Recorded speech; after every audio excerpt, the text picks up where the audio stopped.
Hello, everybody. Welcome to Chat from the Old Cab. We're going to get a moment here for our participants to log in, but we're very excited to have you join us today. It's very exciting. Every day is a great day to be a Hawkeye, and this time seems to be just as wonderful as all the other days that we get to be a Hawkeye. So thank you for joining us. My name is Tony Hakes. I'm the Director of Regional Programs here at the University of Iowa Center for Advancement. Elvis is in the building.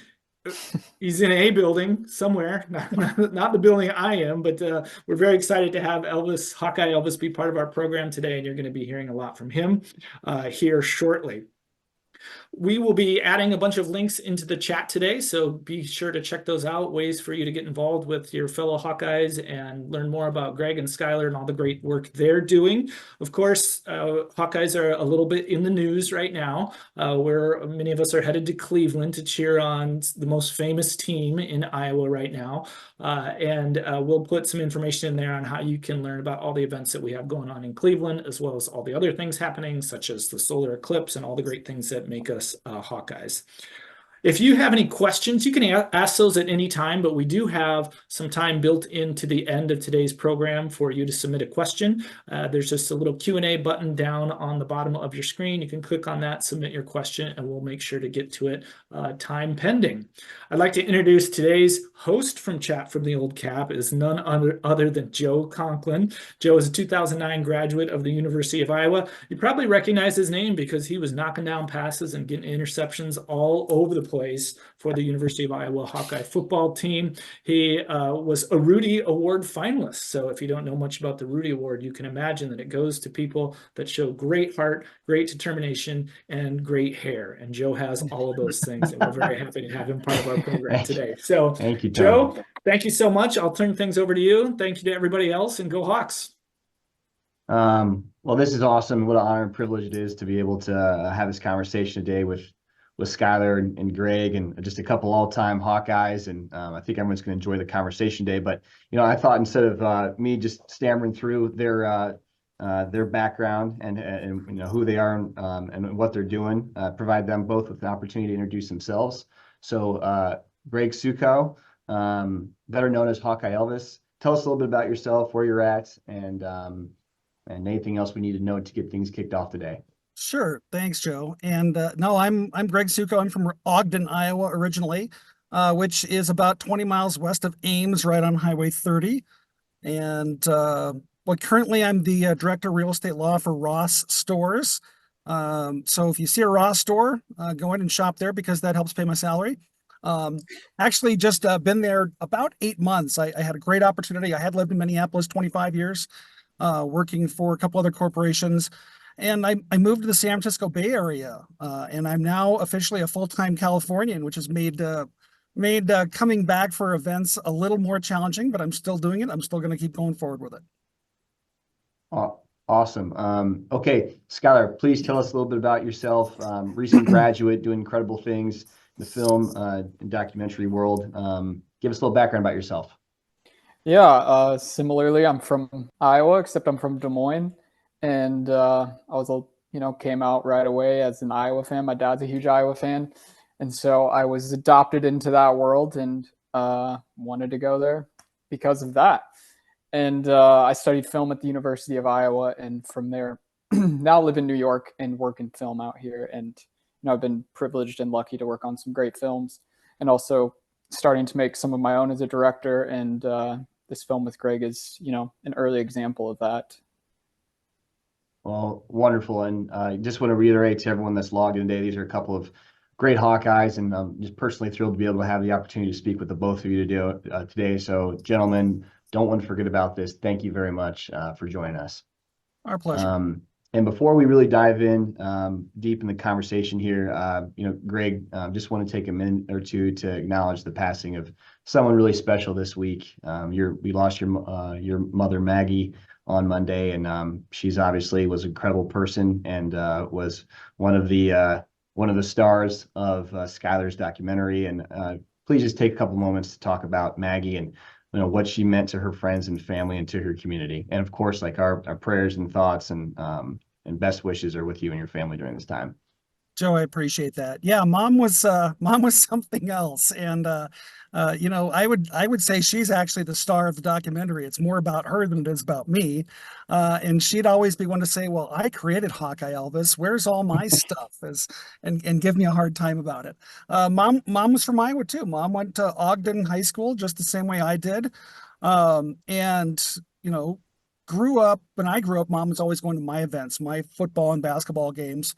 And I think that helped turn her into a sports fan, the same way she turned me into an Elvis fan. I grew up listening to her Elvis records and really developing an appreciation of love for music from that era, from her era. And boy, what she meant to her community. Joe, there was always kids over at my mom's house, whether it was my kids, my sister's kids, neighborhood kids. They'd all just sort of congregate there, which she just loved it. And she loved the Hawkeyes. She loved going to games. She loved cheering. And, whenever we could, I'd take her to games, Joe, and she loved it and was a diehard Iowa fan and never wavered in that. So I appreciate everybody's thoughts. And, it was hard with the news of mom passing on Monday, but at the same time, I felt like I still wanted to go forward with this, and talk about her as a tribute to this, because a lot of people go through their lives and don't have the opportunity to have this wonderful recorded remembrance of a section of one of their loved ones' lives. And thanks to Skyler and his work, I've got that now, and that means a lot. Yeah, that's great. Well, thanks for sharing all that. And it was really, I didn't know Maggie personally, but Skyler's film made itself evident of just the sort of lady that she was. And Greg, like, this is off script and kind of on a personal level, like, you're one of the best people I know. You bring a lot of joy to this world, and that's obviously a direct representation of who your mother was. So, thanks for sharing that about her to kick things off here, and look forward to talking more about Maggie and who she was throughout the conversation today. Thanks. But, with that as a jumping off point, maybe we can kind of start, start back before we move forward. Greg, you're not an alumnus. Why the Hawkeyes? What does the black and gold mean to you? And again, I think Maggie might have something to do with that. Well, you grew up in the state of Iowa without any professional teams, especially when I did in the late 70s, early 80s, and Iowa and Iowa State are our professional teams, and they were both really good and had a lot of really great games. But Lute Olson was the basketball coach, Hayden Fry was the football coach, and like I said, you leaned one way or the other, and just those high flying Lute Olson teams and Hayden Fry with the stand-up tight ends, I was, drawn into the Hawkeye camp. And so I've been an Iowa fan my entire life. I was very, very close to going to Iowa and getting my master's actually in the 90s. And I ended up getting a job offer and went that way instead. But I've been fortunate to just be a fan my whole life. And, for me to have all of this happening and to have the ability to make some of the connections that I have with the people and the university of something that I've loved my whole life is just really rewarding for me. That's wonderful. I guess in that same vein, like, if you could pin down one thing, what is it that you love the most about Iowa? Or when you define the university or Iowa athletics or the Iowa Hawkeyes, I guess what could you pin down that's most meaningful to you? It's the Tiger Hawk. It's the unique, ubiquitous symbol that tells everyone where you're from and you're proud to be from there. And one of my favorite things, I'm in Salt Lake City right now as I'm traveling, and one of my favorite things in the world is walking through an airport and having a total stranger say "Go Hawks" to me and saying "Go Hawks" back to them. So it's our little symbol as Iowans, and shows that we're proud of the university and proud of who we are and where we're from. Okay, I got one more for Skyler. We're going to get to you real quick here, but got to ask you, you're out in the Bay Area now. How do you stay involved? You seem to be like, you've got two of you, your twins, between here and the Bay Area. I don't know how you do it all, but how do you continue to stay involved? And, what sort of advice do you have for Hawkeyes that aren't in Iowa City to still be a part of the Hawkeye family? Absolutely. Join the iClub. There are dozens of local iClubs, and I haven't been able to do as much as I've wanted to with the Bay Area iClub, just with some of the travel and personal things I've had going on. But find your own iClub, because there are other Iowans that are scattered around. And I know that coming up here in a couple weeks, like the Sacramento iClub, the Bay Area iClub, I think Portland's getting involved because The Portland Trail Blazers are playing the Sacramento Kings the last game of the year on April 14th, and it's a chance for Hawkeye fans to see Chris play Keegan. And so somewhere close to you, if you're not in Iowa or Iowa City, I'll bet you $1 there's an iClub somewhere. And there's certainly some Iowa fans, and everybody through the advancement office or the website can certainly help you guys get connected there. So that's been one thing that I've been doing, that and a lot of airline miles.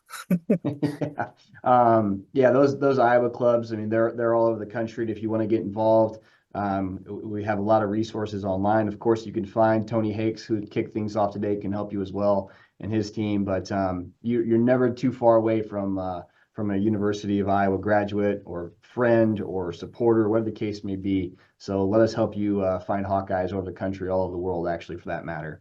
So Skyler, turn to you. 2018 graduate, hasn't been too long since you've been off campus. Talk to me about some of your favorite memories at the university in Iowa City, and what did this place mean to you when you were here, and what does it mean to you now that you're a few years removed?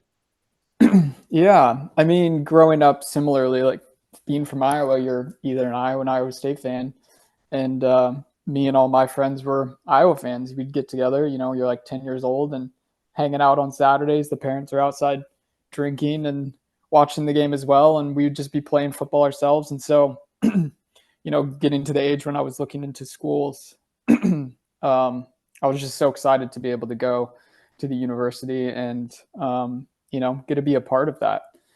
And then while I was there, I didn't exactly know what I wanted to do at first. I didn't go into film right away. It was kind of in my mind. I was interested in it a bit.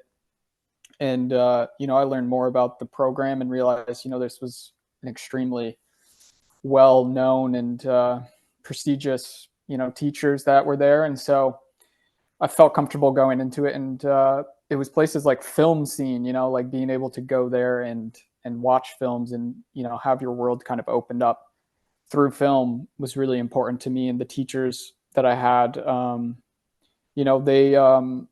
they have these, this way of looking at film that was extremely impactful. And I realized that you can do some pretty important work, through this medium. And so I felt confident taking the risk because, as a parent, my parents were a little probably skeptical of me going into it. They're like, are you going to be able to make money doing this? Like, how are you going to survive? And so that was certainly on my mind. And I was like, I'm like 18, 19 years old. Why am I like, I might as well just go for it. Like, you might as well take the risk. You have so much time to, if it doesn't work out, you have time to kind of bounce back. But, so yeah, I mean, those are some of my memories there. And, now that I'm out of it, and I don't live there. Now that I live in New York, I look back on the state of Iowa and I think in a new way. And I hadn't done a project about Iowa since I was there. And I think this felt like a unique opportunity to come back and, look at this community that was so important to me as well. Like tailgating was some of my best memories are at tailgates as well. And going to, these sporting events and looking at it from just like a little bit bigger of a view, like through the view of, using film and trying to tell a bigger story than, just a simple sports story, but, kind of take those next steps into it. So it was kind of a combination of my worlds and the way I grew up all colliding into this film. And I felt really lucky to be able to do that because you don't always get to do that with every project you do. Yeah, and it's in the story that you've told. It's so clear how talented you are, and you've obviously worked extremely hard at this, but you just seem to have such a natural talent, and just can't wait to see what your career continues to take you. It's incredible to me that you didn't go into you didn't know that you were going to go into film right away as undergraduate. I mean, I would have thought that this is just what you were born into. So kudos to you on that. And Thank you. I got to ask you, was there a specific, you mentioned this a little bit, was there a specific professor or class or whatever the case may be that really opened your eyes to this world? Yeah, I remember Mike Gibbiser, who I think he might be a teacher at Wisconsin now. I don't think he's still at the university. And it was his cinematography course. And yeah, I mean, it was just, they were showing us films I would have never had access to that, are a bit more abstract, not really in the mainstream media, that kind of gets you thinking a little differently about films. But he taught me a lot of the technical side of, how to even use a camera. And that kind of gave me the leaping off point to feel confident to just go out there and shoot, because I shot this and directed it at the same time. So yeah, I mean, his class was extremely influential to starting that process of, learning the technical side so that it can kind of disappear. You don't have to think about, adjusting your settings really quick on the fly. But yeah, he was a big one for sure. Okay. Well, thanks for sharing that. And so we probably wouldn't be together here if it wasn't for the genesis of Hawkeye Elvis. Like, Greg, how did this whole thing happen? I was never the first person to dress up as Elvis at a sporting event. Hopefully I'm not the last. I've always been a huge Elvis fan, and then for Halloween or other things that, dressed up in the jumpsuit and the wig and the sunglasses. But I think the genesis really started on Halloween Day, 2009. We're playing Indiana at Kinnick, and if for football fans, that was the Tyler Sash pinball interception, where Iowa fell behind to Indiana and came roaring back and won that great 2009 season. But I looked around the crowd and everybody had these awesome Hawkeye themed costumes. There was Hawkeye Darth Vader, Hawkeye Captain America, Hawkeye Bet, just everywhere. And I'm like, I wonder if Mom could make me a black and gold jumpsuit. And so I go back to her house that day. I'm like, could you make me a black and gold Elvis jumpsuit with like tiger hawks on it? Well, my mom can sew anything. If she hadn't worked in the Department of Transportation for the end of her career, she could have gone to Hollywood and worked in a costume department, because she would make like all the grandkids' Halloween costumes every year and make sure that they were screen perfect. And so she spent a year designing it and making it. And October 30th, 2010, I stepped off the Hawkeye Express in the original, the OG jumpsuit. And we played Michigan State that day. And once again, Tyler Sash comes through with a big interception with Micah Hyde. And we jump out to a big lead on Sparty, and everybody loved it. And it was a lot of fun. I did a lot of pictures. And then that season I wore it to one basketball game. And then I'd wear it to 2 football games and 2 basketball games. And, it kind of started growing from there. And when I wouldn't wear it to games, people would get a little upset and go, hey, how come Elvis isn't here? We need Elvis here today. So that's where it started. That, and just, I for better or for worse, I know how to interact with folks on Twitter, and I've really, for all the negative stuff on Twitter out there, I'm gonna say it's been really a great tool for helping me make a lot of great connections and great friends with people over the years too. But it kept going from there, and it somehow exploded into this big thing now that was not anything that I thought would happen when I first got dressed back in 2010.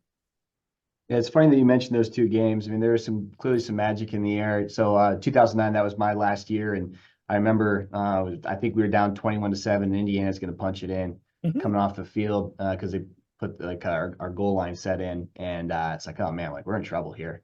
And sure as heck, there goes Tyler Sash going the other way for 95 yards, and the place goes crazy. And then, to McNutt and DJK. And then I came back 2010 as a fan and was there for that Michigan State game as well. And we just got after the Spartans that day. And that was the genesis of Hawkeye Elvis. So like I said, there is some fall magic in Kinnick Stadium. And well, thanks for sharing that. So, okay. Like, let's dive in a little bit deeper. Like, what helps you get into character? Like, do you flip a switch in your Hawkeye Elvis, or is that a slow burn, or how does that work?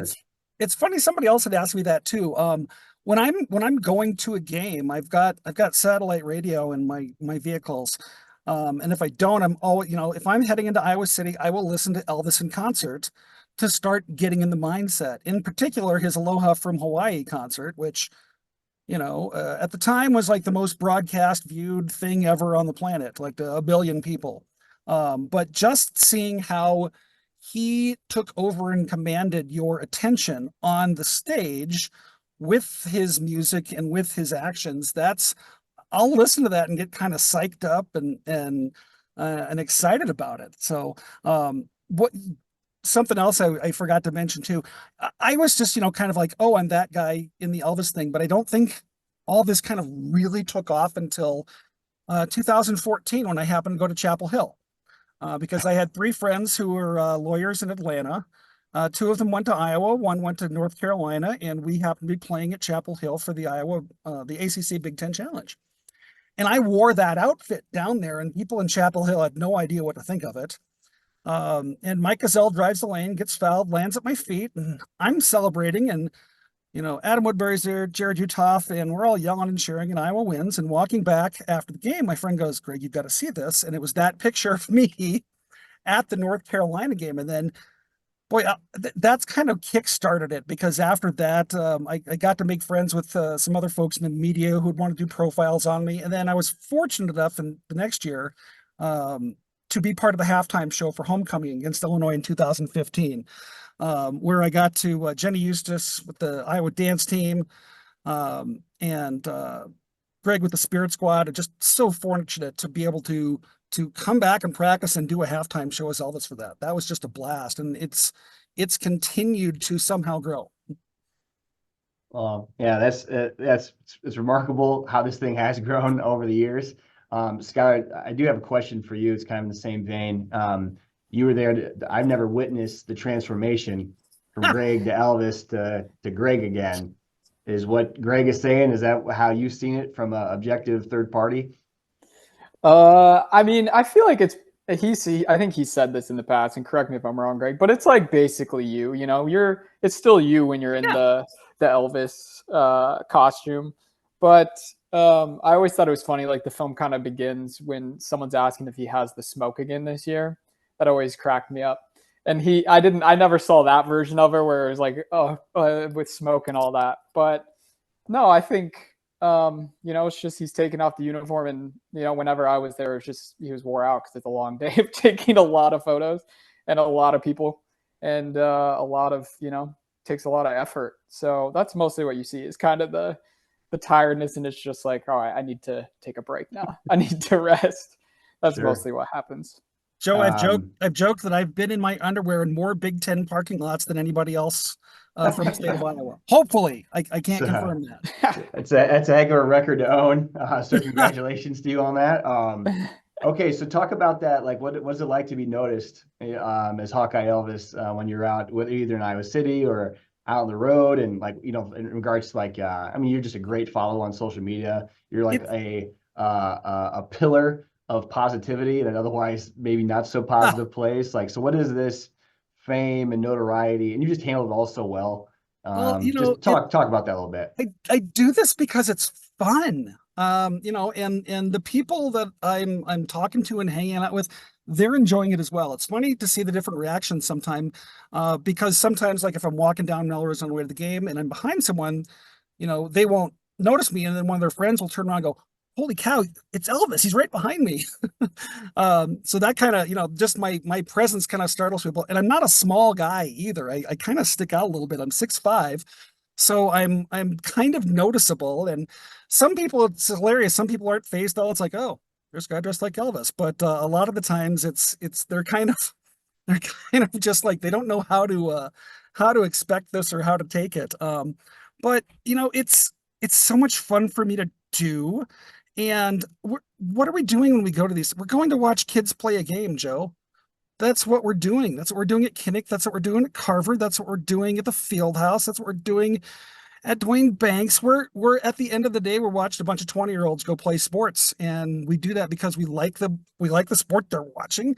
We like to support them. And that's what we're doing. And I know a lot of people always get wrapped up in the seriousness of it and everything. And I want to win. I want Iowa to win every time they play. But at the end of the day, if the worst thing that happens to me is a 20-year-old kid loses their game, okay, I've had a pretty good day still. Gotcha. Okay. Okay. So we'll do more probably questions at the end, but this is a good one that just popped in while we're talking Hawkeye Elvis here. Could you list me 3 top songs, or talk to me about Elvis music and your favorites? Skyler, feel free to jump in with your favorite songs as well if you've got any, but I'm not sure how well versed you are with his I'm looking. his discography. I'm trying to remind myself. Okay. Top 3, I've got to go with the live CC Ryder version that he opens his concert from Hawaii with the dun dun dun dun, and then it goes into rock and roll there. American Trilogy, and then Suspicious Minds. Those are, I love all of Elvis's early stuff too, especially his Sun Records and his early rock and roll days. But, I think the persona that I have, I ain't the skinny Elvis, Joe. Jumpsuit Elvis is, in addition to being kind of, a great spectacle, he was really a lot of good music in the back half of his career. Skyler, again, speaking of going off script here, but one of the things that jumped out at me during your film was when you're talking to Maggie about who Elvis was and what it meant to her, and it was just so self-evident. Like, it's Elvis, man. And I think that was like a direct quote. But like, talk to me about what you think Elvis represented, and just from your time together. And I guess there's a positive energy in all that. I'd like to kind of hear you talk about Maggie and the family and their relationship with Elvis from your perspective. Well, one thing, my favorite song, when I didn't listen to Elvis a ton before I started this project, but I did my research beforehand, and I really fell in love with the song Blue Moon. I think that's from his really early work. Mm-hmm. I think it's it's kind of like a weird recording. I don't know if there's more than one, but there's this one recording that it has like a lot of reverberation, and it's really fascinating. I like it a lot.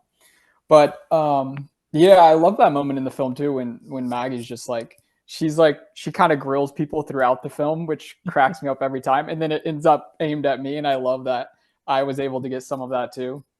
And yeah, I mean, she talked some of it that didn't make the film in that same sit down that we were doing.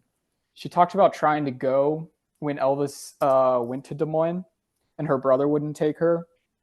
And so she never saw him, I believe, live, like never saw him perform live. And, I think, yeah, her answer is that like everybody loved Elvis. Like, of course, like, she's like, you're dumb for not knowing this. Why are you asking such a dumb question? And I don't know how else to describe it. It's just that, like, I don't think there's any comparison to nowadays, like who is quite that big. Maybe Taylor Swift and Beyonce, they're like sort of there, but it doesn't seem like, it's still quite to that level. So I don't know if there's words to describe really what Elvis can mean. I think, there's nobody dressing up like Taylor Swift or Beyonce. It's like a thing, everybody knows the Elvis impersonators. I think maybe that's the best image to use to describe, how insanely important this man was to people. It's, people want to dress up as him. That's great. Greg, I want to give you the same opportunity. Like, what does Elvis mean to you? And I'm sure some of that is tethered to your experience with your mom and what it meant to your in your home growing up. Like, who's Elvis? What does he mean to you? I mean, Elvis has been a part of my life, my entire life. And I remember the day that he died. I was 7 years old, and he died, and I spent the day walking around the streets of Ogden holding one of those old big brick tape recorder things, because that's the only thing I could find that was portable and play music. And I was slapping in Elvis cassettes, and I'm like, wow, I couldn't believe he was dead. But then that almost, for me, sparked, I kept on digging into his music and his movies and his concerts, and just really, finding out as much, listening to more, watching more, reading more, just because of the impact he's had on, I don't know that there's been someone who's had the impact on American culture the way he has at the time he did it. It's funny because, like, when I'll be out at games and tailgates and stuff, a lot of times, people will have their little kids there, and even the little kids, for the most part, will know who Elvis is, which is fantastic. And, to have been alive at a time when he was alive, and I don't know, I'm just kind of blessed by that. That's great. Look, Skyler, going back to you, you touched on this a little bit when you introduced yourself, but can you talk about, like, how did this documentary come to be? Just talk a little bit more on that, and how did you get to know Greg and Hawkeye Elvis? Like, dive in those details a little bit for us. Yeah, so when I was a freshman, I lived in Courier before, like the year or two before they got AC, which is important for me.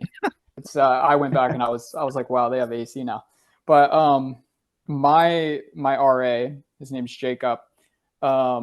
He is he's an accountant, and he happened to work with Greg's the company Greg was working at in Minneapolis. And I don't really know how it came up, but he told me that he had just worked with Hawkeye Elvis. And I was like, that's really interesting. And I probably thought about it for a few days, and then I just texted him back. I was like, would it be like inappropriate for you to give me his email? Or like, could you ask him if he would be okay with it? And I think he asked Greg, and, then I reached out and I was like, hey, and did my little spiel trying to convince him that I was a normal person. And we just hopped on the phone, and I kind of did just a pre-interview to get to know him and let him ask me questions. Kind of went from there, and I was like, I'll be back in Iowa in, I don't know, a few months. I would love to come by. And I think the first day we filmed, I just went up to Minneapolis for the day and filmed him going to work. I was really interested in the lawyer Elvis combo.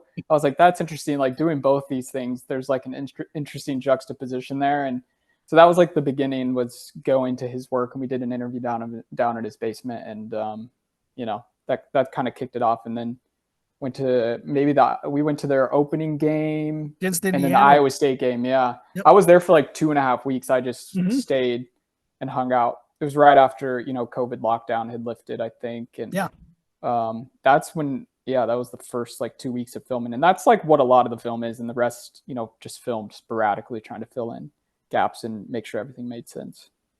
So Greg, on your end, I know you've had other, let's say similar requests, but to me, like this was like a real intimate dive into your family and your relationship with your mother and who you are. Like, what were your thoughts about this right away? And talk to me about the developing relationship between you and Skyler as this progressed.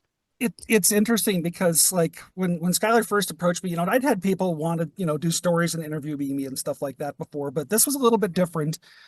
And then, I think for both of us, Skyler and myself, it started off as, oh, this is a lawyer by day and an Elvis guy by night kind of thing. But then, once Skyler got to meet my mom and sort of find out the inspiration, that's, one of the things that I've loved and appreciated about Skyler is he's letting this story go where it's going to go. He wasn't ever trying to push this story. I mean, what you see in the documentary is just where we ended up with the interviews and the filming and the things like that. And, the more that that Skyler hung out with my mom and myself, the more interested and fascinated he was by our relationship. I've always had a very close relationship with Mom. And, for him to be a fly on the wall for some of those drives over to Iowa City, I think were probably some of the best filming things that we did. So I've appreciated it, and he's been great to work with. And I'm honored and flattered that, me and my mom and our relationship and our family is interesting enough for folks to want to put a documentary together and watch it. Yeah. To go off of that, if I may add on. I mean, I also feel lucky. It was great working with Greg as well. He was extremely open and always, gonna entertain my crazy ideas or, me following them around.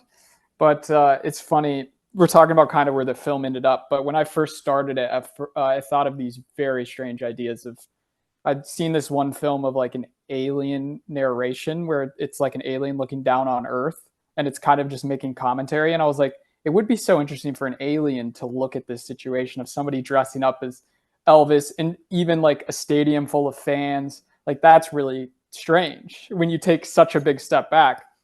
And then I was like, or what if it was Elvis? He was doing narration over somebody dressing up as him. Those are like the very, very early ideas that I had started with. And, then I met Greg and then it became quite clear what the story was really about. And you kind of lose those more insane jumping off points. But it was really, once I met Margaret, I was like, oh, here we go. Like then you could just feel it. Like you just knew. There's just this like instant idea of like, oh, I can watch this. Their dynamic is so great to just be a part of, but then to film it as well, to capture that. I knew people watching would be moved by it. They'd be entertained by it, and that's like as good as it gets, if you can do both those things. So that's a sense that you have as a filmmaker, like this is, I've got something here. Maybe on a good day. I don't know if I always have it. Sometimes I'll get back and I'll be like, wow, that actually that wasn't that interesting, was it? But in the moment you feel like you're like, wow, this is very dynamic. People are gonna love this, and then it doesn't always add up. But I think I filmed so many great moments with them. It stinks that it has to be so short. It's just kind of the nature of the industry. You can't make there's like weird kind of parameters in terms of length of film. If you're not making a feature length film, you don't really want to push it past 15, 20 minutes, because it's not going to do very well, unfortunately. But there's a lot of moments that didn't make the film that could have certainly made it. But yeah. Well, just a reminder for everyone that's watching, the next 10 or 15 minutes, so we will open it up for more Q&A. There's already a couple of good questions that are coming in, so I'll promise to get to all of those. But Skyler, back to you. For us non-filmmakers, like, how do you even start this process? And I'm sure I have to imagine that's probably unique to a certain degree from individual to individual, but like, talk about your process and like, from thought to when you finally wrap this up and published it. Yeah, I mean, I suppose I dipped into that a bit, starting with like pretty insane ideas of Elvis narrating over this like kind of documentary. I think it just starts with like finding people that are gonna work with you. Like, Greg is by far the best person I've filmed. People, and I understand why, like, people get very territorial over what you're shooting, and it's their life. Like, it makes complete sense. But Greg was really easy to work with right away, and he's also great on camera, so that's very helpful too. There's no like real nervousness around that. So sometimes that's like half of directing, is making them feel comfortable in front of a camera. Like, no, this is good stuff. Just really just be yourself. I'm here to watch, essentially. But I think it's just like spending a lot of time. Like, I wanted Greg to know who I was and why I was doing it. So it's constantly explaining where I'm coming from. Like, I told him a lot about my grandmother once we got a little deeper into filming, and it became a little more about his mom. I told him stories about my grandmother who had dementia and passed away while we were filming. And so, oh, wow. it's just about being like, this is why I was interested in it. And I watched my parents go through, or my mother go through dealing with that. And I was really curious to learn more about it as well, and see, like, learn from Greg, what he was doing. And it just felt like an important story to share through that. I don't know if that answers your question, but it's kind of like a curiosity. You're led by curiosity. You're led by exploring it and just kind of seeing, what works. There's this really good quote from a filmmaker that when they're editing, it's not all about like the straightforward linear story. It's about what footage feels alive. Like, what feels alive when you're watching it. And I think that's the approach I took with this. Like, any moment that felt alive, it was going in. And I think that's why there's a lot of really beautiful moments in it. And it ends up creating or connecting, I think, in a narrative. But I was more concerned with just capturing these kind of moments of, I don't know, something bigger happening, I guess. Well, you certainly nailed it. And I mean, you're both like, this is like a step in vulnerability. This is something, Sky, that you're creating, putting together. And I know this is part and parcel with what you do every day, but it takes a lot of courage to do that. And certainly, like, Greg, you're exposing a really important part of your life to the world. I guess to that end, I'll start with you, Greg. Like, what sort of response have you received? What sort of maybe like anxiousness or anxiety or fears or hopes did you have for this? And how did that all come together in the response afterwards? This might be a little bit of a long answer, Joe, so cut me off whenever you need me to. No, But go for it. the hard part for me was sort of seeing the onset of mom's symptoms, and not being able to do anything about it. That's the frustrating thing about Alzheimer's and dementia is you can sort of see the inkling of it and you think, okay, well, maybe mom's just getting old. Well, no. Then you sort of see the disconnect between, early memories. I mean, the woman could still quote Shakespeare, to the letter and verse. But it would be hard for her to remember, hey, where are we going right now and what are we doing? And that's kind of the awful part about this disease, is it really kind of takes away a big chunk of who they are. And so having Scott, maybe I was a little protective of mom at first when Skyler started filming, but as he and I got to know each other and I got to trust him, I've always had a very public life. My very first job in college was on television. I was a weekend sports anchor at KTVO in Ottumwa in Kirksville, Missouri. So I've always had a pretty public life. And if I'm going to dress up as Elvis and be on Twitter and get my picture taken all the time, well, yeah, that kind of comes with the territory. But in sort of this whole project and thing coming together, it's helped me, really appreciate the time that I was able to spend with mom over the last couple of chapters of her life. The biggest surprise to me, though, sorry, I'm jumping around a little bit here. You're doing it. Keep going, Greg. Skyler would send me early rough cuts and I couldn't watch them because it was hard enough sort of seeing mom's health. I thought, God, I really want to watch this, but God, I really don't want to see, how it looks on camera. And it wasn't until, I don't think I watched it, Skyler, until you actually released it. That was the first time I watched it, was back in November. And I'm so fortunate that I have this sort of keepsake of mom. But Joe, to answer one of your other questions as far as response goes, I was blown away by the number of people who have come up to me since and gone, hey, I know what you're going through. My mom has this, or my dad has this, or my sister, or my what. So many people have come up to me and have been affected by this. And that's the part that really surprised me, is just how prevalent it is. And just how big of a support group there is and how many resources there are for people who are going through what I went through with mom or what they might be going through. So that's to me, a bright spot, and a great highlight and a great tribute to my mom is the fact that, we were able to share this. We were able to share how, our relationship and how we dealt with it. And, just knowing that there's other people and families out there who have to deal with it, it helps. Yeah. And Sky, I do want to talk about the reaction that you've received as well. But, we did have somebody ask, how many people have mentioned the documentary to you and any highlights. So you hit the nail on the head there. So it sounds like to me like you've been surprised in a really positive manner about the people that were affected by this, and that, hey, you're not alone, and this is something that a lot of people deal with. So, Skyler, on your end, talk to me about the reaction that you received and the hopes that you had, and how has that all gone? Yeah, it's been really great. I mean, the place that published it is, I felt really lucky to be able to show it with them. They have a huge international audience, so in that manner, it was great to get the world, the word out to the world and show Iowa, in this manner as well.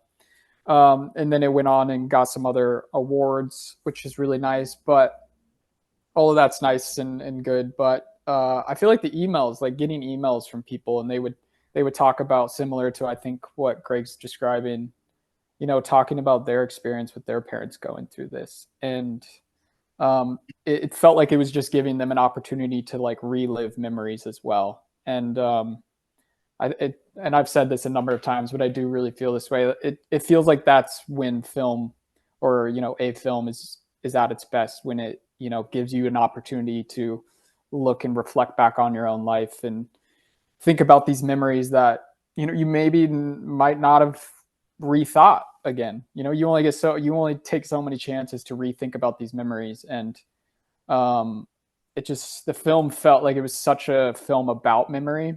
And then like the way that these people, it brought up memories for them, it just felt like this kind of perfect storm of, exactly what you're trying to achieve with when you make any project. You want it to impact people and make them, make sure they're paying attention, being aware of what's around them and the time they have, because we don't have forever.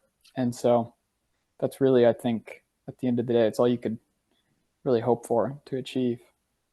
And Joe, I want to tag on to that. The subject matter aside, what Skyler created, I was blown away by the quality of it. I'm serious from how he shot it and edited and the music and the graphics. I'm always a big fan of Big Ten Network's The Journey. They do some incredible work on telling student athlete stories, and I watch those all the time. As I was watching the documentary, I thought, well, this should be on Big Ten Network. This is something I would turn on the television and see, and being broadcast. It was, for me, for my eye, it was that good. It was that high quality. Yeah, it's just an absolutely beautiful film. Scott, we had somebody somebody asked the question, where, if we wanted to watch this and hadn't had the opportunity to do so yet, like, where can we find this? You can find it on the site Vimeo. I mean, if you just search Elvis Isn't Dead, I think it should come up on Google. It'll pop up. That's probably the easiest way to find it. Or Vimeo. I think if you type the name in Elvis Isn't Dead, it will come up on Vimeo as well. Okay, thanks. So kind of as we're going to transition to some great questions that we have that are queued up right now. But before we do that, like, what's next for the both of you? And Skyler, we'll start with you. What are you working on? Where can we find you next? Yeah, I'm currently getting ready to shoot another documentary in Iowa about the Bremer County Fair. I've been connecting with some people there. They do this amazing thing where they have combine demolition derbies, and I thought that was so fascinating, and so I got in touch with some of the people that do that, and so I think that's the end of July, so I'm gearing up for that, kind of thinking about what direction I could take with that. So that's one project. I work on a whole lot of projects here in New York, other people's projects. I do a lot of work with Lincoln Center. I'm directing a series of music videos with them right now. And so that's been, really exciting and keeping me busy. But I mean, there's too many projects really to go over all of them. But the Iowa Bremer County Fair feels applicable to this conversation. That's awesome. We just cannot wait to see what's next for you. So appreciate you sharing that. And Greg, what's coming next in the Bay Area with your professional life, personal life? Where do we go from here? Professional life is settling in very nicely. I really, I love the Midwest. I'm from the Midwest. Joe, I'm turning into a California guy, and the weather's a big part of it. It's just been beautiful out there. The company I work for, the people I work with are great. But at the same time, I'm already mapping out my fall. I'm figuring out which games I'm coming back for, which will be most of them. And then figuring out a fun road trip too. We're playing in the Rose Bowl this fall. And if you don't think that Hawkeye Elvis is not going to walk into the Rose Bowl, I don't know what to tell you, because I'm going to be there. So yeah, it's just, figuring out how and where I can go to as many Iowa events. I really wish I could have gone to the Final Four this weekend, and some more of the Iowa women's games, especially this season. But I've really enjoyed. I've had parents invite me to gymnastics events, and I've gone to softball and baseball, and all these Hawkeye events. And I really just try to want to come back to Iowa City and attend events as much as I can. So that's what I'm doing. I'm working on the calendar and figuring out when and where I can show up. And if somebody else has a Hawkeye Elvis request, I always try to see if I can get it in my schedule. Well, sounds good. With that in mind, we'll dive into, we got a couple questions here, and I'm going to start with an entry that somebody put in. It's not really a question, but Greg, something I want you to take to heart here. So somebody said, you gave my grandson your reversible Iowa bucket hat at the final home 2023 men's basketball game versus Nebraska. My grandson and I were in a car accident after we left that game. My grandson loves Iowa and turns on the Elvis station on Sirius. So he loves Elvis, and he loves Hawkeye Elvis, and you guys are both very special to him. So thank you for being so kind to everyone. And Greg, I can only imagine there's hundreds, if not thousands, of those other sort of stories as well. So, well, first off, I hope they've recovered from that and they're on the mend, and I appreciate that. Thank you. Yeah, you bet. So Greg, will stay with you as I'm watching this. This from Brent. I uncovered a photo we took with Hawkeye Elvis at a football game a few years ago. How many photos with fans do you take on a typical Saturday? And Skyler, I'd be interested to know what you think as well. That's a great question, Joe. And one of the things, so mom would always wear when mom, she, her game day outfit would vary depending on the weather and stuff. But then she always wore all these beads and necklaces, which was really helpful because I could always, it's like a bell cow. I could kind of like, okay, just listen for the rattle of things so I know where mom is. But she also wore this little count clicker on a lanyard. And she would, every time someone would take a picture, she would keep track of it. And an average Saturday on Melrose and surrounding, we do 250 to 300 pictures a day for each home game. Sometimes if it was a big game or a long, maybe a night game where I'm out more, it would trend up that way. But I know that the day of the Rose Bowl, we did well over 600 and I think 650 pictures. There was a spot because I wanted to get her the picture I posted of mom on Monday of her and I standing in front of the Rose Bowl facade. I wanted that picture for myself, but then as soon as I did that, people started lining up and I stood there for an hour and did nothing but pose in front of the Rose Bowl facade. So it's amazing to me that people are still interested. The other real quick story that's fun. I'm a lawyer and I was working on a deal with a lawyer from Des Moines, and we're going back and forth. We get the deal done, and then afterwards he sends me a picture of the two of us together walking down Melrose with me in the jumpsuit and everything. That's great. Okay, so we're wrapping up here. If you got any more questions, now's the time to do it. But Skyler, we'd be messing up if we didn't ask you. We talk to us about like your top, I don't know, 2 or 3 movies all time. I know that's got to be, and maybe wow. I don't know if it's most inspiring or just best, or give us some homework to go back to like Netflix or whatever. Yeah, I mean, when I was at the University of Iowa my freshman year, we watched this Werner Herzog documentary, Grizzly Man. That was extremely moving. I really enjoy that film, and I return back to that pretty often. But man, there's so many. I love Punch Drunk Love. I love, There Will Be Blood. Do you have a favorite sports movie, Tyler? Skyler? Sports.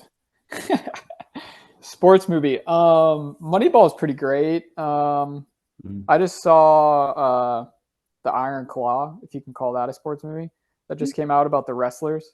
That was tough. That was a tough watch, but that was a great movie. I thought that was beautiful. Greg, I mean, what's your favorite movie? And we're having that conversation. Yeah, my favorite movie of all time is, I'm a huge Tarantino fan, and so it's Pulp Fiction. Yep. Just for the redemption of the character at the end, and then just the way that something Skyler touched on earlier in the documentary about a non-linear story, and that to me is Pulp Fiction is one of the best non-linear stories ever told. That it was interesting. I hadn't thought about that aspect of how you put the story together, Skyler, when you talk about putting together moments that feel alive, even though they're not necessarily in the same order. Yeah. Well, guys, that just about covers everything. Any last words of wisdom? Did we miss anything? No, the only thing that we've missed, and I said this when we were warming up, I don't know how Joe Conklin does it, but the man has the best hair in probably the state of Iowa. Okay. I mean, Joe doesn't comb his hair in the morning. He throws open the windows and the gods come down and finally craft each follicle until he's gracing us with this amazing head of hair. Okay, this is starting to curb into fiction right here, Skyler. So this will be the next film we shoot.